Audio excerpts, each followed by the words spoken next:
Hi, and welcome. You're listening to the X22 Report. My name is Dave, and this is episode 1786 AN. Today's date is February 7th, 2019, and the title of the episode is Doc Dump Discovers Central Banks Are Used as Weapons. Now, before we get started, have you ever noticed down at your local supermarket the staff are getting older? The older generation needs to work, and the question is why? It's like a phenomenon of our times. Used to be that younger people tended to these jobs, and really you have to ask why it changed. The only reason that you're going to be working into your retirement is that you didn't save enough, or what you saved didn't work hard enough for you. In other words, you don't have enough money. Sitting on a supermarket checkout lane while your buddies are off playing golf or taking trips to Vegas or Miami is pretty soul-destroying for anyone. Retirement doesn't come cheap, so you need to do something different, something which beats inflation, not just keeps pace with it. Now, precious metals have proved time and time again they smash inflation and rising costs. A spread of gold, silver, platinum, and palladium can go into your IRA or 401k rollover, where you get a tax break on whatever you put it in. Between them, these metals will work for you in your retirement. So call Noble Gold Investments at 877-646-5347 or fill out the link below to receive the free gold and silver investment guide. Let's get into the economic collapse financial news. Now, when we talk about today's economy here in the United States and around the world, we are talking about a central bank economy. This is not the economy that Trump wants to manage. What he's doing right now is he's bringing manufacturing, businesses, and resetting the central bank economy, which means he needs to get rid of the central bank economy, but he needs to bring everything that they offshored back to this country. And that's what they're in the process of doing right now. The same thing out in the UK. Everyone believes, these Brexiters are crazy. The EU, they should just stay with the EU. No, the people decided, you know something? They don't want a non-elected body of individuals telling them what to do. And we can see the EU, they are afraid, they are scared, they are panicking. Why? Because they realize they are not in control anymore. We see the EU and some of the officials there, they are tweeting like crazy, and it does not sound good at all. You can hear the panic in what they're saying. Now, an EU parliamentarian apparently felt compelled to throw his support behind comments made by the president of the EU Council, who wondered out loud on Wednesday what a special place in hell looks like for those who promoted Brexit without even a sketch of a plan to deliver it safely. He tweeted out the following: "Well, I doubt Lucifer would welcome them, as after what they did to Britain, they would even manage to divide hell." Now, the insult was met with an avalanche of angry comments. This is from Bob Seeley, MP. The utter stupidity and viciousness of these idiotic remarks is a timely reminder of why people voted for Brexit. And the political elite are completely out of touch with the people they claim to represent. Roll on #Brexit. And we know that the elite, they're a non-elected body. They're not really working for the people. And Nigel Farage, he actually sums it up of why they're so afraid and nervous about a no deal. So Brexit architect Nigel Farage said that Brussels bureaucrats are scared of a no deal, clean Brexit, because of the cost to European manufacturers and the looming Eurozone recession. Now, we've said this before. They don't want this to happen without a deal because they will be exposed. The entire system would then be exposed. And this is what they're most afraid of. This is why they're not budging on their deal. This is why they're pushing so hard. He went on to say, "I was in the parliament last Wednesday. I said that their arrogance and the behavior of the unelected elites was driving British public opinion towards a World Trade Organization no-deal Brexit. And I saw the fear in Juncker's face, in Barnier's face." And it was interesting. Before that comment, they were out there saying, listen, we must not have a no-deal Brexit.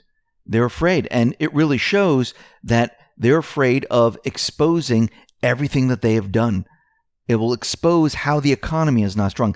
Every time you hear a central banker, a government politician tell you something scary, like, if you leave the EU, the economy is going to fall apart, you're going to see a Mad Max scenario, it's always the opposite. It's what the EU is going to experience because of their policies on the way they ran the system. Just like every central bank, they run it into the ground. What they're really afraid of is that the UK will prosper and it will look fantastic.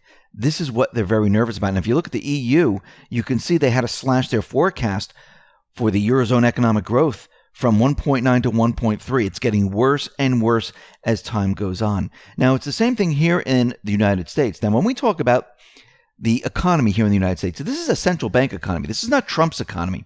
Yes, he took the economy over from Obama, and Obama took it over from many other presidents. But this was always a central bank economy based on an illusion, based on debt. And you can see that the central bank economy is not doing well.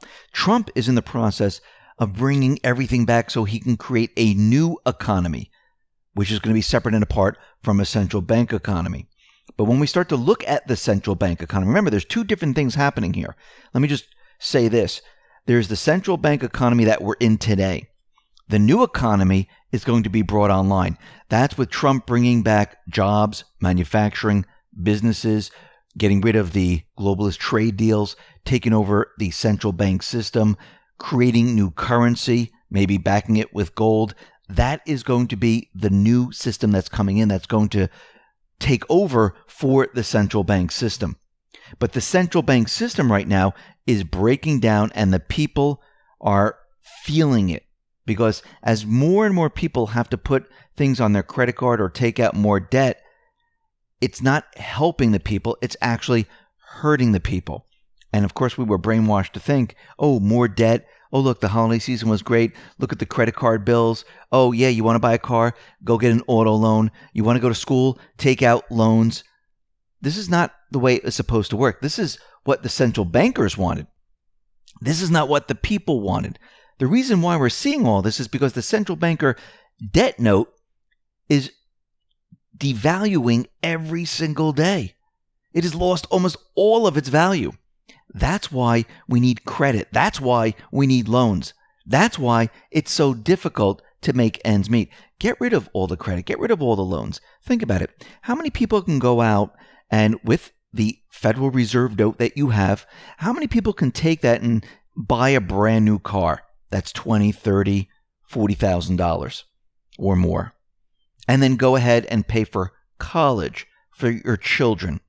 That's $40,000, $50,000, $60,000 a year. How many people can go out and purchase a home? How many people can live day to day just with purchasing food, buying other supplies that you need, just on the Federal Reserve note that you have, with no credit, with no loans or anything like that? That's the central bank economy. And if you look at it, you can see the millennials, they're having a very difficult time. In New York, 1 in 2 New York millennials, they need to work at a restaurant to repay their student debt. Why? Because their jobs don't pay enough, or they don't have a job. What does that tell you? This whole thing is a complete and utter mess. New York State's outstanding student debt now totals $90.6 billion. 45% of adults 18 to 35 in New York, they owe student loan debt. 20% of New York State consumers have outstanding student debt.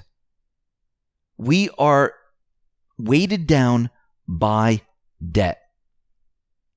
But everything is about to change. And we know the central banks, they're not independent. They work for specific political institutions. And we have confirmation today that they are not independent, that they are the source of all of our problems. Wikileaks, well, there was a doc dump, and it reveals that the military uses the IMF, the World Bank, as unconventional weapons. So what happened to their independence? Central banks teamed up with the deep state, teamed up with neocons. They use the banking systems as weapons. Now, in the leaked military manual on unconventional warfare, the U.S. Army states that major global financial institutions such as the World Bank, the IMF, and the Organization for Economic Cooperation and Development are used as unconventional financial weapons in times of conflict up to and including large-scale general war, as well as in leveraging the policies and cooperation of state governments. We've been seeing this all along. And we know the deep state, they use sanctions. They use these financial weapons to push their agenda. The central banks, they work alongside, or the deep state works alongside the central banks. The central banks, even though they're behind the scenes, and you really don't hear of these people, they are the root of the problem. And this is going back thousands of years. And they are the problem that we have today. And what are the patriots doing? Well, they are going to take over the central bank system. And they're going to allow the people to dictate how their governments, how the economy, and how the creation of currency is run. You can already see by Trump telling Powell what to do, he has full control of the Fed. Remember, Trump has come out and he's told us, I have the magic wand. Remember, Trump, the patriots, they have all the information. They know how everything works. If you notice, Trump can say, hey, I would bet on the stock market, you'll see the stock market go up. He has full control of all their tactics. And what he's doing right now is he's using it against them. He's using it not just here in the United States, but he's using it abroad, in Syria, in Venezuela, in all these different places. Many people believe like, oh, look, he's putting more sanctions on these individuals. No, he's placing the sanctions on these countries or individuals to get what he needs, and that is peace around the world. First, you need to flush out these individuals, and you need to make them think that you're on their side. This way, you can see the true nature of these individuals. Look what's happening in Syria. Trump is bringing home the troops. In Afghanistan, they're talking about peace, and troops are going to be coming home. Look at the individuals that are trying to stop this. Trump is using everything at his disposal, everything that the deep state has used in the past, to flush these individuals out. Because this is one sure way to see who you can trust and who you can't trust. The same thing with the central banking apparatus. He uses it to his advantage. He uses the magic wand to his advantage. Because in the end, what is the end goal? It's to get rid of the central bank. It's to get rid of the deep state operatives. It's to reset the entire system. And you just can't do it by snapping your finger. The deep state, the central bankers, they are wide and they are deep. And the patriots are still on the hunt. So you can see they are moving forward, but in a strategic way to bring all of this together in the end. And once everything is together, that's when they'll start the transition, where we see the central bank system being moved away, pushed aside, and you see the new system coming online. Now, there's always going to be hiccups when this happens. It's called the transition. We've seen it in many countries before. But hopefully, they have a plan where it doesn't last that long. I mean, if it lasts a month and we don't have food on the shelves and it's a little tough for certain people, people are going to wish that they prepared for this. If it's only 2 weeks, they're going to wish they prepared. If it's longer than that, they're going to wish they prepared. And this is what we've been preparing for. I mean, in the beginning, we thought the deep state was going to continually be in control until actually Trump came along, and then we started to realize what was going on here. Because if Trump wasn't elected, we would be preparing for a completely different situation here. We would be preparing for an economic collapse, and they wouldn't care who got hurt. Today, we're preparing for a transition just to get us over this rough patch until we see brighter days, where we see us go from dark to light. That's what we're preparing for. Listen, everyone, thanks a lot for listening. Be well, be safe, and especially be prepared. Thanks a lot.